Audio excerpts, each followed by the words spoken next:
people, reka nongere mbashimire mwese mwakoze subscribe kuri Perfect Rwa. Uyu ni umwaka mushyashya wa 2025.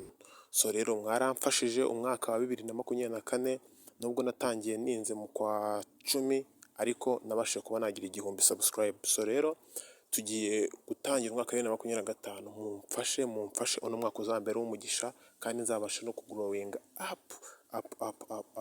Bizamfasha cyane kandi ntago nabura kubyizera mumfashije. Mu gihe cyose mumfashije ibintu byose bigenda neza. So rero gacimira abantu bose bakomeje kureba video zanjye, abamfashije gutera comment, abamfashije gusharinga, abampostingiye, muri abagaciro gakomeye cyane.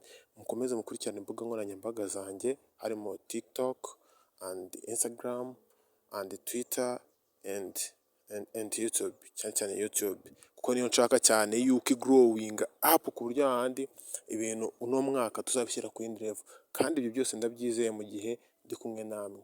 So rero ibyo ngibyo nababwiraga, yababone bifasha akavideo gatoya kugira ngo mbashimire abantu bose bamfashije, muri abagaciro gakomeye cyane. Niba uzi yuko wakanze subscribe ukaba uzi neza ko wabashije kumfasha ngo ngeze hano ahangaha ngeze, Imana ikumera umugisha kandi ikumera umugisha mwinshi cyane. So rero ntago meze neza, uri kubona na vibe mfite na stamina mfite kuko maze iminsi nameze neza ndwaye, ariko kubera Imana ndaza kumera neza. Imana ikomeze duhana umugisha.